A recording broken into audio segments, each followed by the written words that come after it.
দুর্গাপূজার ৪ দিনের ছুটিতে রাঙামাটির পাহাড় হ্রদ ঘেরা নৈসর্গিক সৌন্দর্যে হারিয়ে যেতে চান অনেকে। এরই মধ্যে তাই জেলার ৮০ থেকে ৯০% হোটেল মোটেলে রুম বুকিং হয়ে গেছে। আসতে শুরু করেছেন পর্যটকরাও। রাঙামাটি প্রতিনিধি ছত্রং চাকমার তথ্য ভিডিওতে দেখুন ডেস্ক রিপোর্ট। বর্ষা শেষে শরতের স্নিগ্ধ প্রকৃতি এই মৌসুম সবসময় আকৃষ্ট করে পর্যটকদের। তাই তো শহরের কোলাহল ছেড়ে অনেকেই হারিয়ে যেতে চান সবুজে ঘেরা পাহাড়ের মাঝে। এই সময়টাতে কাপ্তাই হ্রদও যেন সেজেছে নয়ন জোড়ানো রূপে। বরকলের সুবলং ঝর্ণা, বিলাইছড়ির ধূপপানি, গাছকাটা ছড়া আর হরিণ ছড়ার ঝর্ণার প্রবাহ বলছে প্রাণ ফিরেছে তাদের। প্রকৃতির ছোঁয়ার পাশাপাশি রাঙামাটির আকর্ষণীয় পর্যটন কেন্দ্র ঝুলন্ত সেতু, কর্ণফুলী নদীর তীরে গড়ে ওঠা কাপ্তাই জলবিদ্যুৎ কেন্দ্র, কর্ণফুলী পেপার মিলস ও কাপ্তাই জাতীয় উদ্যান।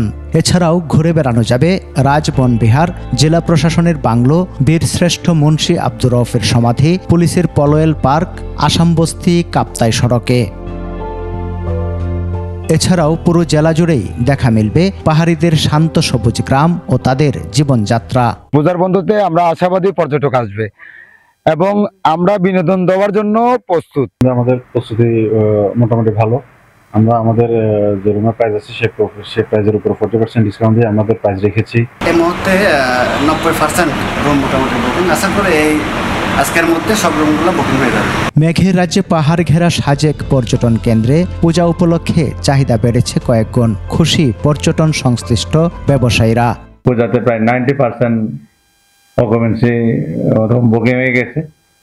আশা রাখি এই পর্যটন মৌসুম হয়, সামনের দিনগুলো তো আরো রুম বুকিং বেড়ে যাবে। গত কয়েক বছরের পর্যটন খরা কাটিয়ে ক্ষতি পুষিয়ে এবছর ভালো ব্যবসা করারও আশা তাদের।